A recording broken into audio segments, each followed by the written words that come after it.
Hey guys, this is Mike Garrick with My Nutrition Body, and we're going to talk about shoulder health. I'm talking about the internal components and the actual health of the shoulder joint.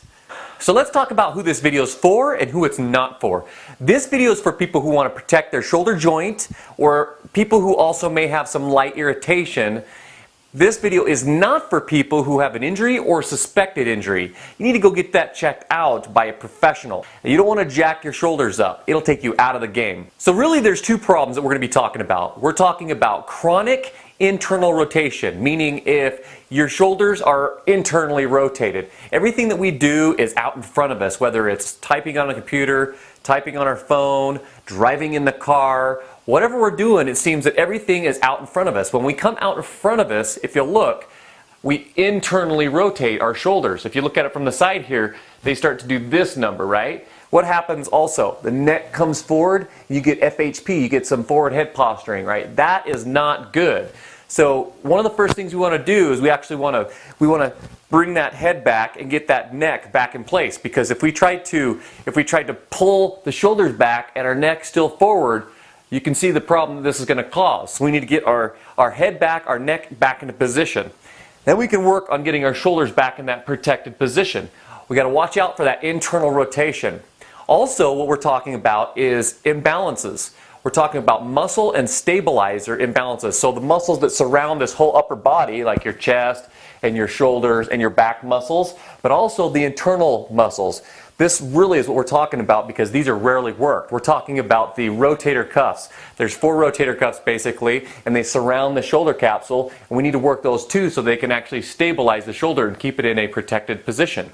Now let's go over the 3 solutions: posture, balance, and exercises. Here's a couple of ways to tell if your shoulder's in the correct position. If you turn to your side like this and you drop your shoulder down, if you have your shoulder back rotated, externally rotated and back right here, you can feel it's almost like it sits on this really powerful shelf right here. As you start to inch forward and you start to internally rotate, all of a sudden you can feel right here, there's nothing here to protect it. It's like it drops off. You can feel there's like nothing there. It's almost like jello. So we want to bring it back and put it back and like plug it into that really strong, solid place whenever we're even just sitting around, or even more important when we're loading the shoulder joint and we're pushing with it. I'm going to show you a really cool example of internal versus external rotation and why they're important. So if you turn to the side like this and you take your thumb, okay, and you point it down. Remember, this is internal rotation, this is external rotation. So point it down like this, bring it down by your side, and then come up to your side and go as high as you can. And you're going to find that you come up to about parallel to the ground and you can't go any further unless you bend your whole body. Now the reason for this is when you bring your arm outside, when you're internally rotated, is that big bump that's on your humerus, your upper arm bone, is banging into your acromion joint right here, and it's pinching your rotating cuff muscle, or at least your bursa that's in between. So it'll start irritating that area. So, right, internal rotation, external rotation. Now, watch this.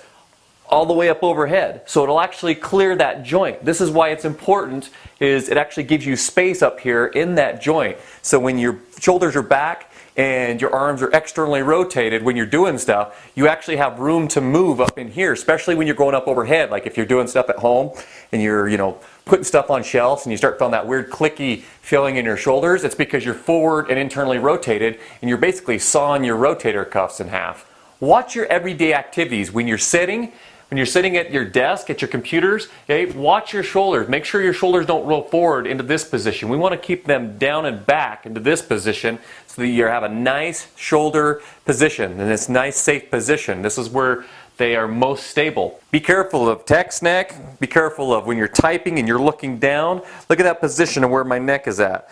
They say that every inch that your head moves forward, right, out of that cervical alignment, that's 10 pounds of pressure per inch forward. So if you're 3 inches off, that's 30 pounds of pressure right here on the back of your neck, which is going to jack everything up. So watch that too. Not just that, but in your car, bring the seat of your car up so that it's almost vertical. There's a couple reasons for that. One, it's going to keep it so you actually can have your shoulders back and that's going to be touching and you'll be closer to your steering wheel. I know it looks kind of lame, right? You're not all laid back like this. But the problem is when you're laid back like this, where's your shoulder? It's in that internally rotated position. We're going to talk about why this is so damaging in a little bit. But just remember, this is internal rotation. and you don't want to be in this position. We want to be back here. Another reason is that your head, if your head is away from your seat, if you get hit from behind and your seat's way back here, your head's going to do this number and it's going to crush your cervical spine. If it's right behind you, bam, then your headrest is going to do what it's designed to do, and that's protect you in your neck.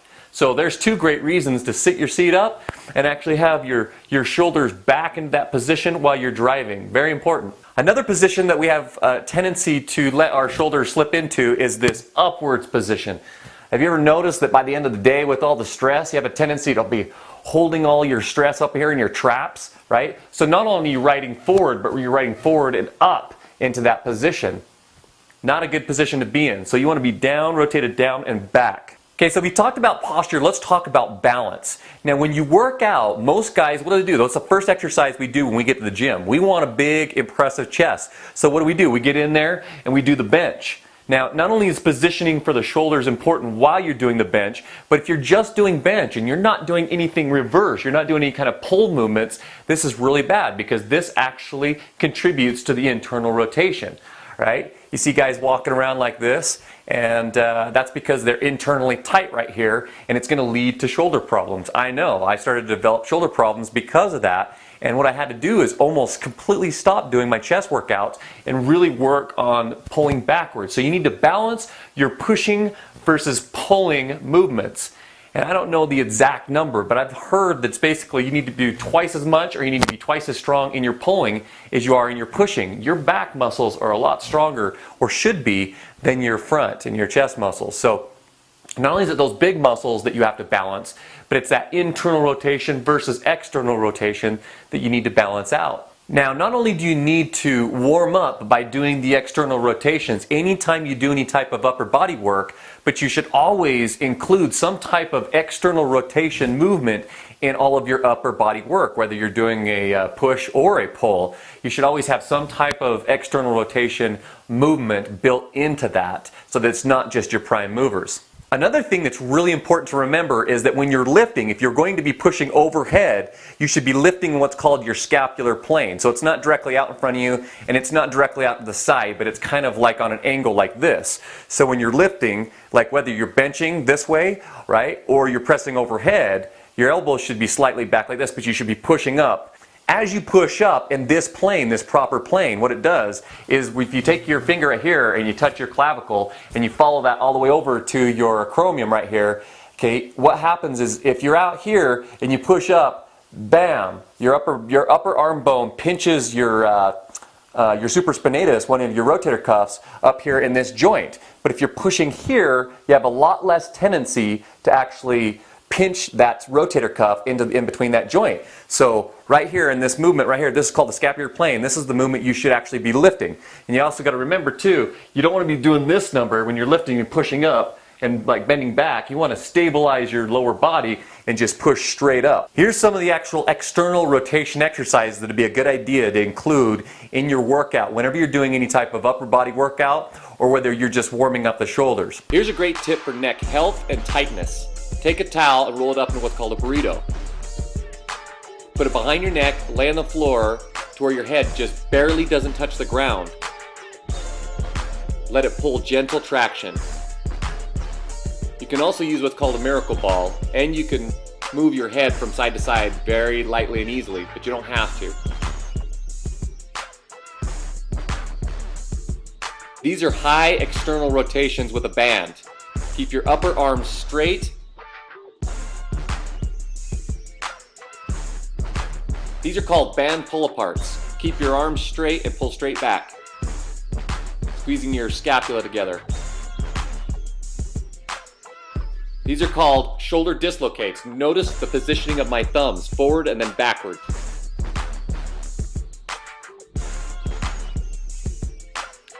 Low external rotations with a band. Do one side and then switch and do the other. Keep your upper arm as stable as possible and try not to use your tricep. These are called just hangs. Notice the overhand position. This will help stretch out the shoulder position and improve shoulder impingement. These are called face rows. You can start to use a little bit more weight, but make sure you keep perfect form. Notice how my thumbs are pointing backwards and I'm externally rotating.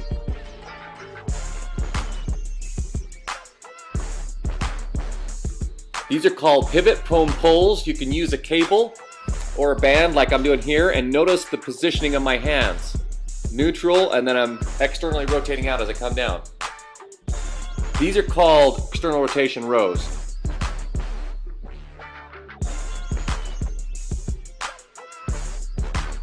Dumbbell high rows. I love these for rear delts and external rotation. You can use a little bit more weight with these, but still just be careful. Well, you guys, this list is by no means conclusive, but it's going to get you started to help protect your shoulders and maybe relieve them if you have any irritation. So keep your shoulders healthy, and I'm Mike Garrick, helping you think, eat, and move with a purpose. Huh? You like that? Yeah! Welcome to the future.